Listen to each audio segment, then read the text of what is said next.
Ռուսաստան դրան ոնց են նայում, ասում են դուք պատրաստում եք մտնել մի դաշինք, որը պատրաստում է պատերազմի մեր դեմ, եւ ասում են, երբ որ դուք արդեն որոշել եք, դե տենց է, հիմա մենք էլ ենք ձեզ դնում ընտրության առջև։ Հիմա եթե Հայաստանի իշխանություններին այդքան դուր է եկել է մոլդովական սցենարը, ապա այդ մեդալը հակառակ կողմն է լինի։ Դու պետք է ճանաչես Ռուսաստանին թշնամի, դա նույնն է, ինչպես Ժիգուլիով խփես Կամազին եւ մտածես, որ Կամազը ավելի է վնաս ստանալու, քան Ժիգուլին։ Փաստացի Պուտին ուզում է հայ ժողովրդին զգուշացնել, ասել լավ, դուք հասկանում եք ամբողջ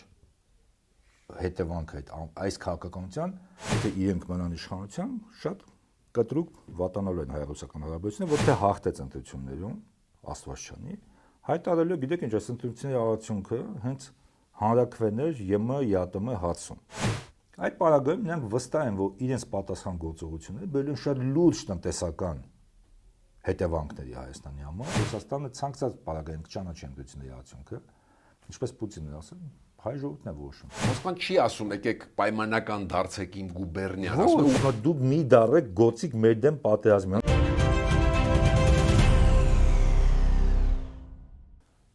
Պուտինը բաց տեքստով Հայաստանին ընտրության առաջ դրեց։ Նրան հաջորդեցին այլ պաշտոնյաներ։ Մոսկվայից նաև կոչ հնչեց չճանաչել Հայաստանի ընտրությունների արդյունքները, եթե հաղթի Փաշինյանը։ Բարև ձեզ, Արկադի Գրիգորյանն եմ, կիզակետում այսօր ինչու հենց ընտրությունների շեմին, որքանով են լուրջ Մոսկվայի մտադրությունները եւ որքան հեռուն կգնան։ Ռազմավարական հետազոտությունների եւ նախաձեռնությունների վերլուծական կենտրոնի ղեկավար Հայկ Խալացյան, բարի գալուստ կիզակետ։ Շնորհակալ եմ հրավեր ընդունելու համար եւ այսպես մանավանդ որ Մոսկվայից եք գալիս, օրերս եկել եք։ Պուտինի ասածը ապահարզան, ընտրեք, մնում եք, գնում եք ու ժամկետ էլ կարծես դրեց ԵԱՏՄ գագաթաժողով, որը ամսի 27 Այդ հացը քննարկվելու են, ասում են պետք է քննարկենք։ 27-28-ին, ինչ ենք, հենց ինչ է սա նշանակում։ Այդ հանկարծակի հիմա կտրուկ չէր է զարգացումը։ Ну այդքան էլ կտրուկ չէր, որովհետեւ մենք տեսնում ենք, որ այսպես դժգոհությունը կար, բայց վերջին գործողությունը Հայաստանի իշխանությունների ստիպեցին ռուսական կողմին այդտեղ բացայտ դրա մասին խոսել, որ օրինակ ռուսական կողմին այդքան բնորոշ չի։ Ես հիշացնեմ նույն ապրիլ 1-յան հանդիպումը Կրեմլում բոլոր ուշադրություն կենտրոնացինների վրա, որ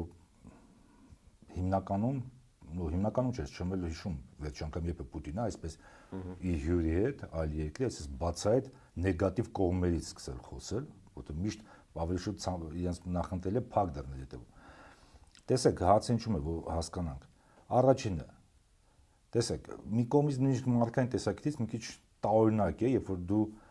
մեկ այդ գործ ես անում, օգուտ ես ստանում, բայց բացայտ այդ մարդուն ասես նույն ապրիլ 1-յան հանդիպանը, դե գիտեք ինչ, նու փաստացի այսպես դուս եկավ Փաշինյանը ասացը։ Դե մենք արդեն ընտրել ենք, որ Եվրամիություն են գնալու, բայց դեռ ժամանակավոր ստեղ կմնանք, մինչև ամեն ինչը նախապատրաստենք, նոր կգնանք այնտեղ։ Մի քիչ սիրուն չի եւ դա ջղայնացնում է ռուսական կողմին եւ վիրավորում է, բայց նույնիսկ այդ պահը մի կողմ դնելով տեսեք այս փուլում շատ լարված են Ռուսաստան-ԵՄ հարաբերությունները։ Ռուսաստանում որևէ մեկ արդեն ԵՄ չի դիտարկում, ես նկատում եմ պաշտոնյաները կամ այսպես լուրջ փոցագիտական շրջանակներ չեն դիտարկում ԵՄ-ն արդեն նախկինի պես տնտեսական կամ նույնիսկ որոշ չափով քաղաքական միություն։ Այնտեղ իրենց մենք տեսնում ենք, որ ԵՄ-ն շատ արագ տեմպերով դառնում է նաև ռազմաքաղաքական դաշինք, հաշվի առնելով նույն ՆԱՏՕ-ի շրջանակներում այդ խնդիրները ԵՄ, ԱՄՆ եւ ՀԱՑ-ը։ Եվ այդ դաշինքը բացայտ հայտարարում է, որ Ռուսաստանին դիտարկում են որպես թշնամի, որ իրենց զինված ուժերը պատրաստում են պատերազմի Ռուսաստանի դեմ եւ որոշ պաշտոնյաներ նույնիսկ ժամկետներ են հնչեցնում, երբ է սկսվելու այդ ապագա պատերազմը Ռուսաստանի հետ, օրինակ 30 թիվ, 32, միջև այլ։ Հիմա այս պայմաններում դուք պատկերացրեք, երբ որ Հայաստանը, որը դե ֆակտո դեռ նույնիսկ ՀԱՊԿ անդամ է, ել չենք ասում ԵԱՏՄ անդամ, որը շատ սեր կապված է տնտեսապես Ռուսաստանի հետ եւ մեծ օգուտ է տնտեսական ստանում, երբ որ Հայաստանի ղեկավարը ասում է, դե մենք արդեն որոշել ենք մեր համար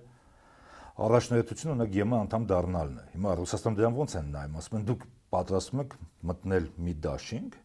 որը պատրաստում է պատերազմի մեր դեմ եւ մտածում եք, որ այդ հարաբերությունները նախկին մնալու են, հասկանալի է, որ ոչ։ Եվ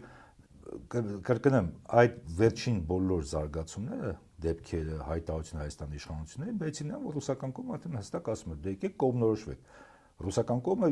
դեմ չի եղել Հայաստանի հարաբերությունների զարգացմանը ԵՄ-ի հետ եւ որևէ իր գործընկերոջը չի պարտադրել, ասել, գիտեք կամ մենք կամ նրանք։ Բայց ասում եմ, երբ որ դուք արդեն որոշել եք, դե տենց է, հիմա մենք էլ ենք ձեզ դնում ընտրության առջև։ Որոշեք կամ ԵԱՏՄ կամ ԵՄ։ Ինչու հենց այս փուլում դա ընտրությունների հետ կապ ունի, ինչ ընտրությունների մոտ այս որոշումը եւ իրոք վճռական, այսինքն որ ասում է ժամկետ, դա հերետորաբանություն չէր Պուտինի ասած, Տեսեք, ռեալ պրագմատիկ գործողություն է։ Դրանից առաջին չէ եղել, չէ՞, նույն Արարատ Մեջյանի այցերը, Փաշինյանի այցերը, Բրյուսել, այդ հիբրիդային պատերազմ եւ այլն, մոլդովական սցենար եւ այլն։ Եթե չեմ սխալվում, մի ամիս առաջ էինք դրել հարցազրույցանը, ես այնտեղ ասացի, որ խոսում են մոլդովական սցենարի մասին, անընդհատ Հայաստանի իշխանությունները իրենց հետ փոխկապակցված այդ փորձագիտական շրջանակները կամ նույն արևմտյան եվրոպական պաշտոնատար անձիկ պետք է մի բան հիշել։ Մոլդովական սցենարը Մոլդովայի իշխանությունները Սանդոյի գլխավորությամբ բացահայտ ճանաչում են Ռուսաստանին որպես թշնամի, հարաբերությունները նույն տնտեսական օրինակ իջացել են մինիմումի, եւ այդ պայմաններով ստանում են Եվրոպայից օգնություն վերընտրվելու համար։ Հիմա եթե Հայաստանի իշխանություններին այդքան դուր եկել է մոլդովական սցենարը, ապա այդ մեդալը հակառակ կողմն լինի։ Դու պետք է ճանաչես Ռուսաստանին թշնամի, տնտեսական հարաբերությունները հետը խզես եւ ասես հանգիստ ստանաս այդ արևմտյան աջակցությունը, որը իշխանությունները այժմ ստանում են, մենք տեսնում ենք, չէ՞, այդ աջակցությունը բացահայտ։ Դա համար ակտիվացել, որտեվ ցավոք սրտի Արկադի դուք եք երկար ժամանակ լրագրությամբ զբաղվում, գիշեր որ որևէ արտաքին քաղաքացու այսպես ակտիվ բացահայտ մասնակցեն Հայաստանի ընտրություններին, ասում ենք այս տեխնացիի կողմն եւ այլն։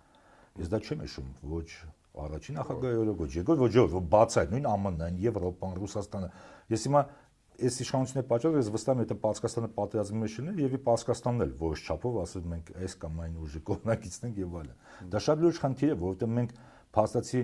այդ արտաքին խաղացողների պայքարը Հայաստանի իշխանությունները իրենց վերընտրվել ապահովել համար բերել են նաև ներքին քաղաքացիական մաս են սարքել։ Այ ինչքան հեռու, որքան հեռու է պատրաստ հիմա գնալ Մոսկվան, թե ավելի շատ այս պայն ընդհանրապես հռետորաբանություններ, ինչ քայլ եւ ինչու նաև մյուս կողմից էլ նայենք, արդյոք իրենք ուզում են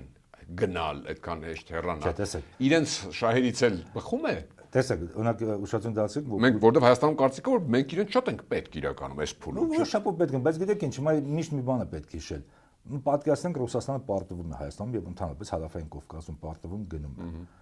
Դա իհարկե որոշապով այսպես պարտություն կլինի։ Մահացու է դա Ռուսաստանի համար։ Ոչ։ Ու ցավալի մի քիչ բան այտենց անհաջողություն,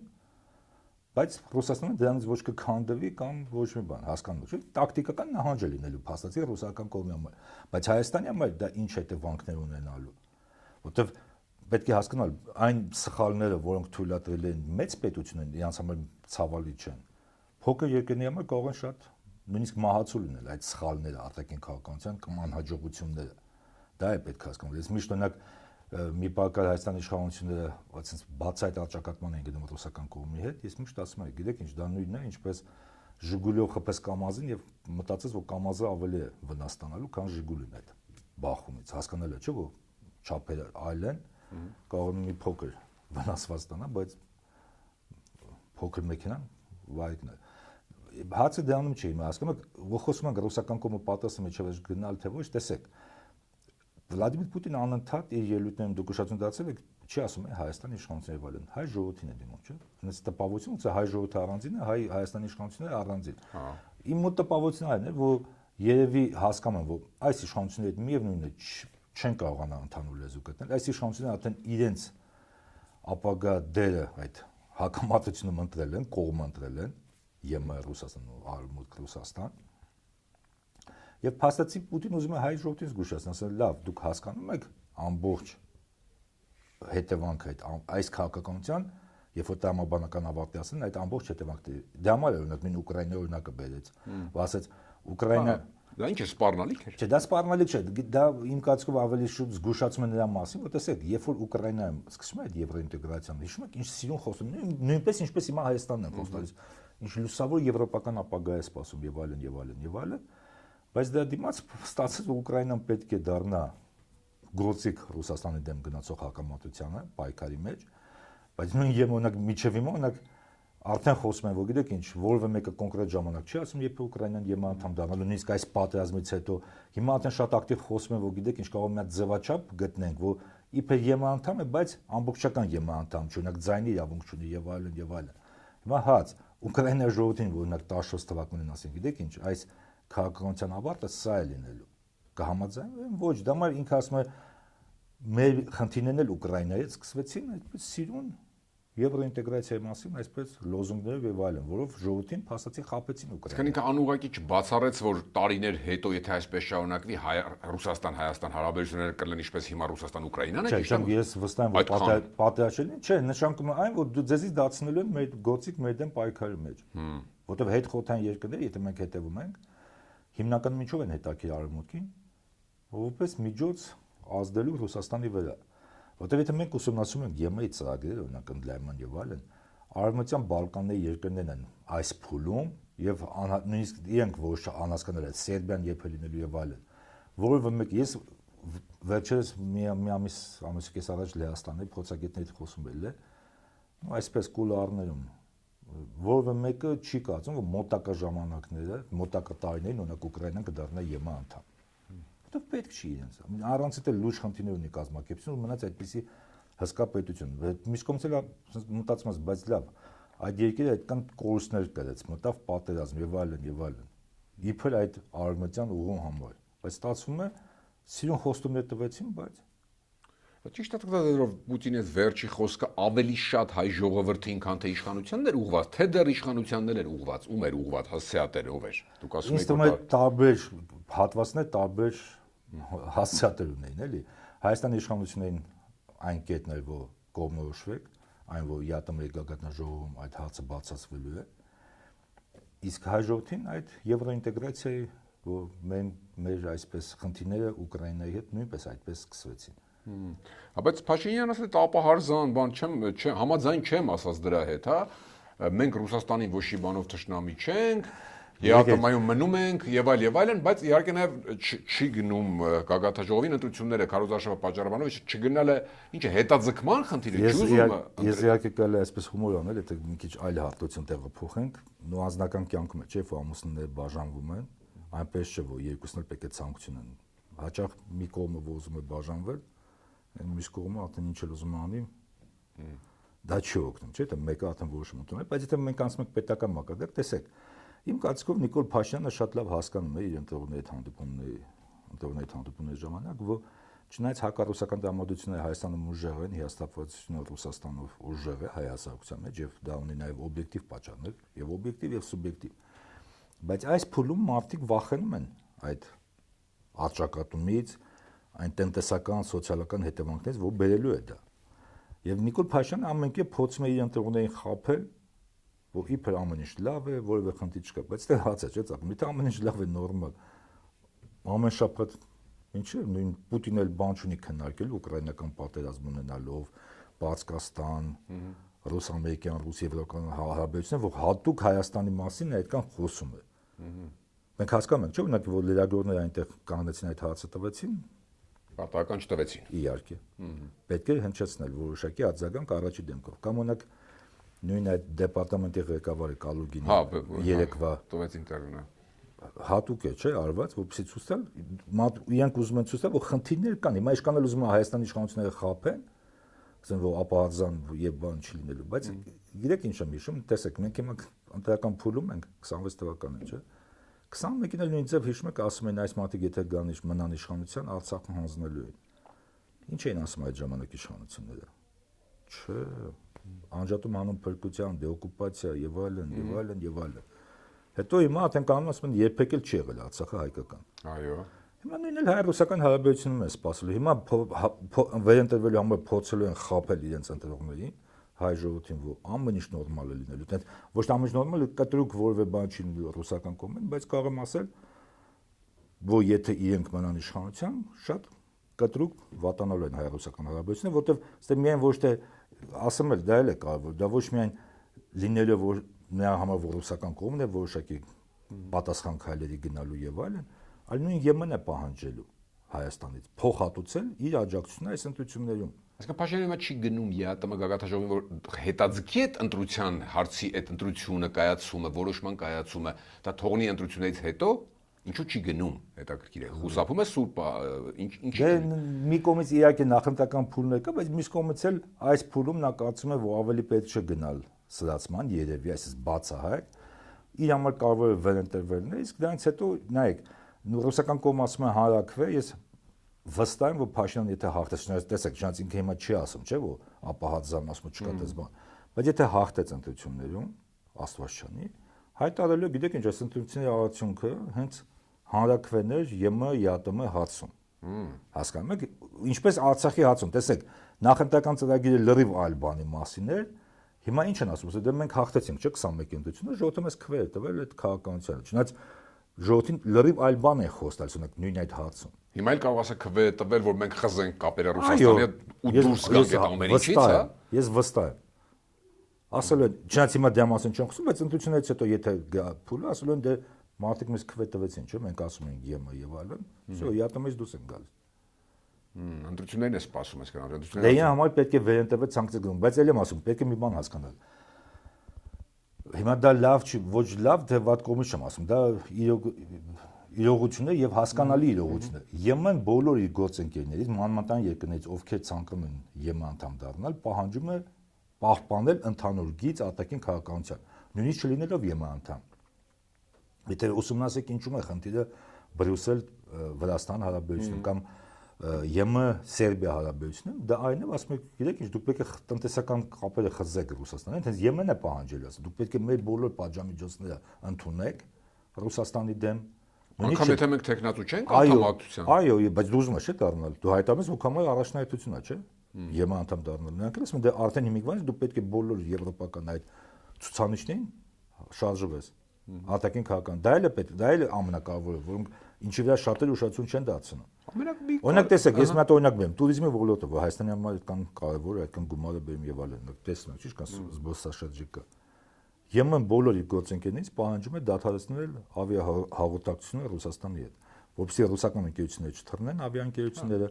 կամ իրենց օդը փակում է ռուսական կողմը։ Туриզմի վրա ոնց անդրադառնալու հայկական։ Ինչ կարծում են, այստեղ մարդկանց փորձել են խաբել, որ գիտեք ինչ, սերբերից, վրացիներից եւ այլն պահանջում են դա, Հայաստանից չեն պահանջելու։ Անկարծան լավ այդ պարագայում ենթադրենք, այդ մի սցենարի անդրադառնանք, ասենք եղել է ընտրությունը, Փաշինյանը հաղթել է եւ ինքը իր որոշումը արդեն կայացրել է, որ խզել, ինչպես Պուտինն ասում, ընտրել է Եվրամիություն գնել է։ Ռուսաստանի հակազդեցությունը տեսնում եք, թե ուղղակի պետք է ձեռքերը լվաուղ ինչպիսի լինելու է նման բան, ինչպես օրինակ Ուկրաինայի դեպքում, չէ՞, պատերազմական ընդհանրապես։ Սա իմ սուբյեկտիվ կարծիքն է, որպես։ Ես գտնում եմ իմ կարծիքով այսպեսին է, Ռուսաստանի մոտեցումը այսպեսին է, այս հայտարարությունը կամ հայ հասարակությունը ճիշտ ընտրություն է կատարում, նո ճակետը ոչ ճիշտ ընտրություն է, այլն, հա, եւ չենք հասնում այդ կետին ընտրությունների արդյունքում, այդ խզման հարաբերություն։ Իսկ եթե Նիկոլ Փաշինյանը մնում է, իսկ նա դրամաբանական ավարտին է հասնելու ներկայիս քաղաքականություն, եթե նույնիսկ չուզենալ հասնել, նրանք կպարտադրեն այլ խաղացողներ, օրինակ տեսեք Մակրոնը ռազմաբազայից է խոսում եւ այլն, չէ՞։ Այդ պարագայում նրանք վստահ են, որ իրենց պատասխան գործողությունները բերել են շատ լուրջ տնտեսական հետևանքների Հայաստանի համար, եւ դա իրենց պատկերացում դաս կլինի այլ հետխորհրդային երկրների համար, ովքեր փորձեն այդպես դառնալ գործիք Ռուսաստանի դեմ պատերազմին։ Այսինքն պատերազմ չեն անի, բայց գազը կթանկացնեն, ես տարբեր տնտեսական շուկան փակել, հա, շուկան փակել, այլ հացը, այլ միջոցներ կան, հասկանում եք, ազդելու տնտեսության վրա հայկական։ Այսինքն այս պարագայում Մոսկվայում դեռ հույս ունեն, որ կհաղթի ոչ թե Փաշինյանը, այլ ինչպես Փաշինյանն է ասում ռուսամետ ուժերը, որոնք կանեն Մոսկվայի տեսանկյունից ռուսամետը գիտեք դա էլ է տարօրինակ, անընդհատ խոսում է ռուսամետ ուժեր։ Ցավոք սրտի ներկայիս Հայաստանում ցանկացած ուժ, որը արդեն գոնե կողմ չի Ռուսաստանի դեմ պայքարի, այդպես արճակատման մաս դառնալու, արդեն կարելի է դիտարկել որպես պրոռուսական ուժ։ Մենք այդ աստիճանի ենք վատացել մեր հարաբերությունները։ Այդ տեսանկյունից Զատուլինը պատահական մարդ չէ։ Հանձնաժողովի նախագահ, Պետդումայի падգամավոր, բավականին փորձառու փոխնախագահ։ Այս մարդու հայտարարությունը իր սեփական նախաձեռնությունն էր, թե նման մտայնություններ կան այդուհանդերձ Կրեմլում, Մոսկվայում, որ այդ չճանաչել ընտրությունների արդյունքները, եթե հաղթի Փաշինյանը։ Չէ, գիտեք ինչ, հաշվի առնելով Ռուսաստանի արտաքին քաղաքական պրակտիկան, ես չեմ կարծում, որ գործադիրը կգնա այդ քայլը չճանաչել Հայաստանի ընտրությունները, այլ հաց, որ այդ ընտրությունների արդյունքում կարող է հետևություններ անել։ Օրինակ տեսեք, նույն Կալուգինի խոսքը որն է, որ մենք կոչ ենք անում մեր քաղաքացիներին, գործարներին, հիշել, որ կարող է ցանկացած բայ կտրուկ փոխվեն հայ-ռուսական հարաբերությունները, հաշվի առնեն այդ ամենը։ Տեսակ չէ, նույն հացազրույցում 13-ը։ Հիմա չեմ կարծում, որ ընտրությունները չեն ճանաչի։ Զատուլինը ես քանի որ Զատուլինը շատ լավ է ճանաչում հայկական իրողությունը, թե ինչ է կատարվում, նա տեսնում է, որ չնայած ընտրությունները ապրիլ 1-յան այդ կոչին Պուտինի ապահովել հավասար պայմաններ բոլորի մասնակցության համար, մենք տեսնում ենք, որ անհավասար պայմաններ են, մենք տեսնում ենք, որ կան բռնաճնշումներ, կան սահմանափակումներ եւ այլն ընդդիմադիր ուժերի համար, առաջտար ընդդիմադիրների համար։ Հիմա զատումը դա է ակնարկում, որ գիտեք ինչ, պետք չէ ընդունել այս ընտրությունները, որպես այսպես արդար, հավասար ընտրություններ բոլորի համար, մենք տեսնում ենք, որ խախտումներ կան, բայց եթե իմ կարծիքն է բան, ես վստահ եմ, կարծում եմ, որ Ռուսաստանը ցանկացած պարագային կճանաչի ընտրությունների արդյունքը, ինչպես Պուտինն ասել, հայ ժողովուրդն է որոշում։ Մենք հարգելու ենք հայ ժողովրդի ցանկացած որոշում։ Այսինքն Մոսկվան հստակեցում անենք, Մոսկվան դիտարկում է այս ընտրությունը հենց արտաքին քաղաքական կոնտեքստում, որ Հայաստանի առումով, որ եթե Փաշինյանն վերընտրվեց, ուրեմն հայ ժողովուրդն ու Փաշինյանը միասին որոշել են գնալ դեպի Եվրոպա, հենց այդպես էլ դիտարկում է։ Դե տեսեք, նույն Պուտինի այդ նույն տեսեք, ապրիլի 1-ին եղավ, Օվերչուկի հացազրույցը եղավ։ Նրանց հետո մենք տեսանք մայիսին հատուկ այդ հարցը եւ իր ծավալուն պատասխանը Հայաստանի հետ հարաբերությունների մասին, ինչի մասն է խոսում, որ Ռուսաստանի իշխանությունը ասում է, օքեյ, դուք եք որոշելու, բայց հայ ժողովուրդ դուք հասկանում եք տրամաբանական ավարտը այս ամենի որն է լինելու։ Այն ճանապարհը, որ այս պայն ձեր իշխանությունը ձեզ ստանում է։ Որտեւ այդ նույն ԵՄ գագաթնաժողովը Հայաստանում անցկացնելը, տեսեք, ես ինքս կողմ եմ Եվրոպական միության, որտեղ մենք երկիր ենք, բա ինչ ունենք, հա։ Մեր կարող, տեսեք, դա մեր կարևոր գործընկերներից է, բայց դիվերսիֆիկացիան իրական դիվերսիֆիկացիան դա այն է, երբ դու պահպանում ես հին ընկերներին, ձեռք ես բերում նոր ընկերներ, գործընկերներ, այլ ոչ թե ըստ Փաշինյանի մենակ թշնամի երկրների թիվն ես ավելացնում եւ փաստացի միջև վերջ չսե ձեռք բերում նոր ընկերներ, որտեղ ես նույնիսկ Մակրոնը չտեսա, որ հայտարարի, գիտեք ինչ, դառնալու ենք պաշտոնապես Հայաստանի դաշնակիցը, ապահովենք Հայաստանի անվտանգությունը եւ այլն։ Դուք տենց հայտարարություն լսել եք Մակրոնից։ Ես չեմ լսել։ Ստորագրեցին ռազմավարական գործընկերության։ Հա, բայց դա նշանակում է պարտավորություն են վեկալել Հայաստանը պաշտպանելու։ Դա մալ է Ալիևը թրոլինգ անում Մակրոնին, որ ասում է դե գիտեք ինչ, նույն մարտի 20 թվին էլ էին ղեկավար բախի չօգնեցին։ Բայց Երևանը պաշտոնապես հավաստիացնում է Մոսկվային տարբեր մակարդակներով, որ ձեր դեմ չի ուղղված։ Մենք ինքնիշխան պետություն ենք։ Եկել էին Զելենսկու Բերանը ինչպես փակ ենք ասում։ Չէ, տեսեք, մի բան ասեմ։ Ես չեմ ուզում Ռուսաստանի դատապաշտպան լինեմ, բայց մի հատ բան հասկանանք։ Նույն Ադրբեջանը լուրջ խնդիրներ ունի Ռուսաստանի հետ։ Լուրջ։ Այնպես չէ, որ այս պայն Մոսկվան նաև Իլհամ Ալիևին էլ դիտարկում ատեն որպես ոչ բարեկամ երկրի ղեկավար եւ բան եւ այլն։ Բայց երբ որ Զելենսկին Երևան գալուց եւ մի շաբաթ առաջ չէ Բաքվում, նույնիսկ ռազմատեխնիկական ոլորտի համագործակցություն ստորագրեցին եւ այլն եւ այլն եւ այլն։ Նույն այնտեղ էլ լեագորների հետ հանդիպում բախի մի հատ Բաքվից սպառնալիքներ չհնչեցեց Ռուսաստանի հասցեին Զելենսկին։ Ինչ կարող ադրբեջանական կողմը խնդրել կամ բացատրել, որ չարժի, նույնիսկ հաշվի առնելով վատ ռուս-ադրբեջանական հարաբերությունները չարժի մեր տարածքից, մեր հարևան երկրին, իսկ Ադրբեջանը նույնիսկ ԵԱՏՄ անդամ չի, դե ֆակտո հապկա անդամ չի, Ադրբեջանը ռուսական ռազմաբազա չկա, բայց գտել են, որ հիմա սիրուն չի, նաև նպատակարար չի։ Հիմա հաց, իսկ ինչու է Զելենսկին կարծում, որ կարելի է գալ Հայաստանում։ Ես էլ եմ դա էլ եմ հասկանում, դու չես կարող մարդու ղեկավարի ձեռքից այդ միկրոֆոնը վերցնես։ Բայց կարող ես նախապես զգուշացնել։ Կամ զգուշացնել կամ գոնե ռուսական կողմը ինչ ասում, դուք կարեք չէ, դու ցույց տեք գոնե որ համաձայն չեք այդ ձեր մոտեցումը իր հայտարարությանը գոնե ցույց տակ, բայց հայկական կողմը դա չարեց։ Կամ տեսեք, նույն Ալիևը այս գագաթնաժողովը անցկացնելու է 28 թվականին։ Ինչու՞, որովհետև հասկանում է, որ մինչև 28 թվականին դեպի շատ մեծ հավանականություն կա, որ պատերազմը կվերջանա ռուս-ուկրաինական, եւ այս եվրոպական միջոցառումը արդեն չունենա այդպես բացայտ հակառուսական ուղղվածություն, ինչ դա հիմա ունի, ու դա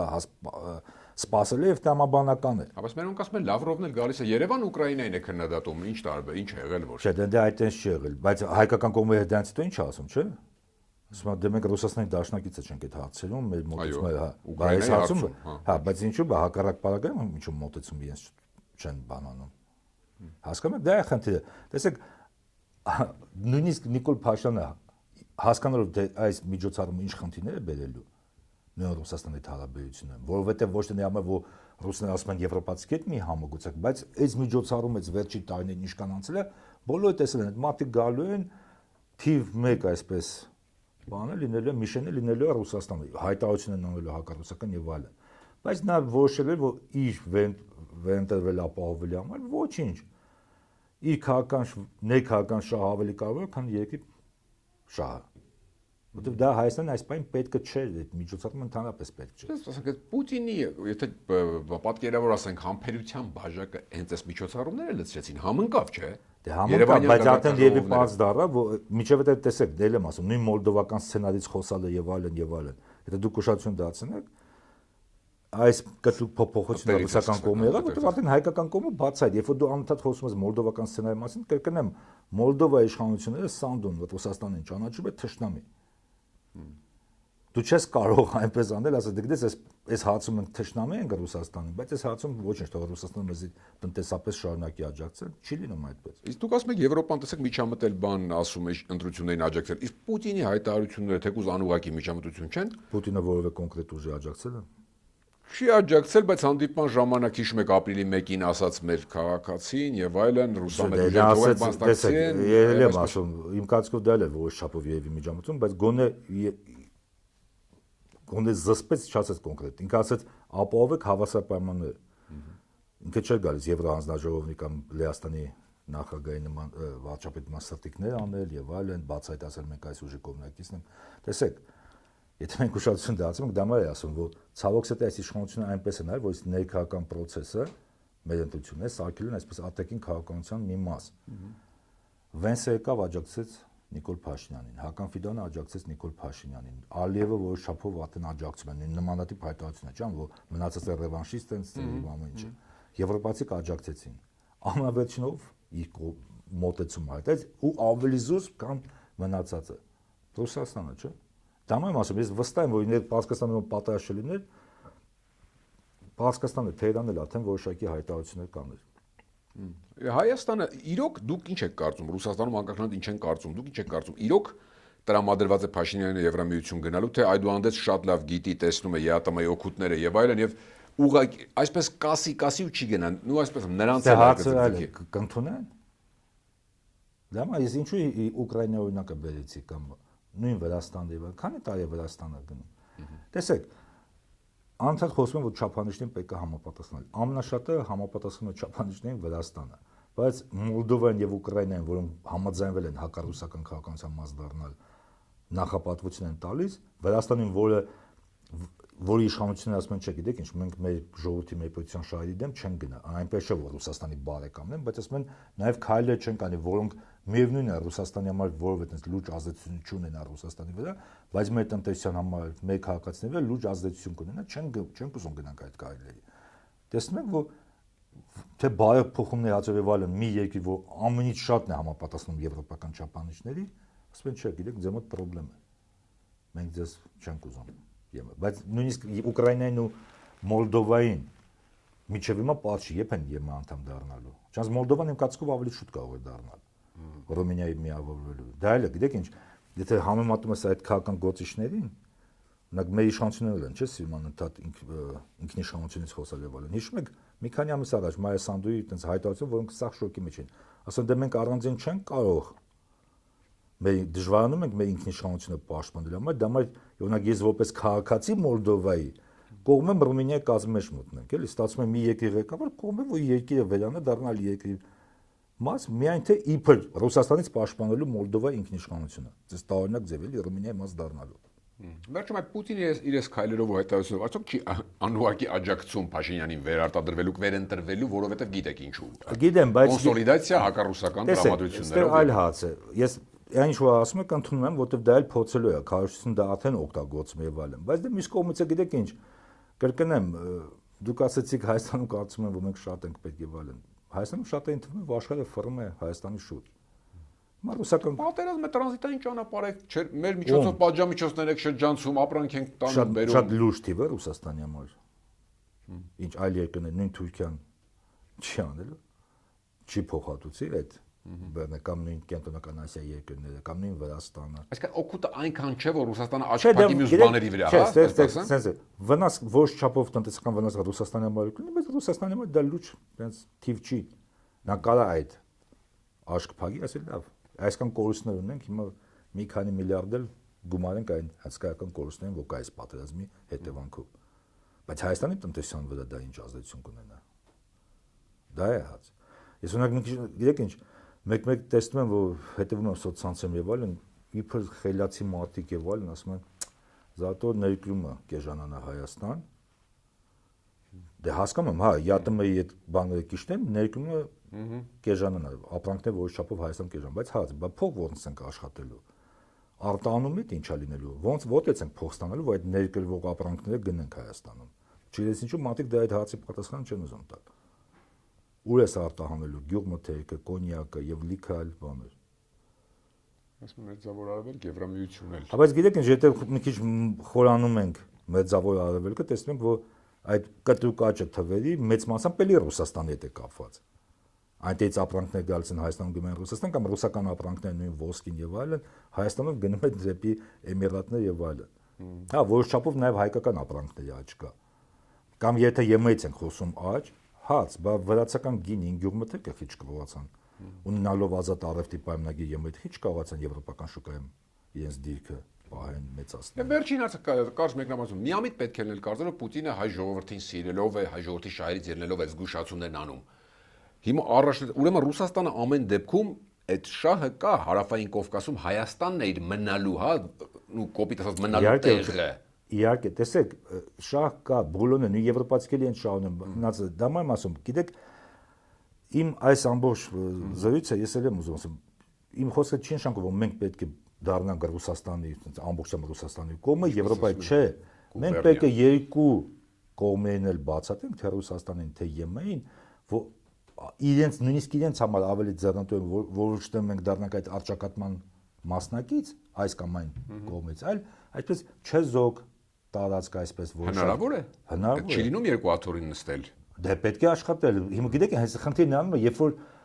պահել ու որ քեզ պարտադում են ընտրություն կատարել, բայց դու պետք է գոնե ամեն ինչ անես քո քաղաքականությամբ, որ դու ինքդ չդրթես դեմ, որ քեզ պարտադիր է ընտրությունը կատարել։ Դու պետք է դա մը դիվանագիտություն դա է համոզել, գիտեք ինչ, ձեզ էլ է ձեռնտու տնտեսապես, որպեսզի մենք չդառնանք օրինակ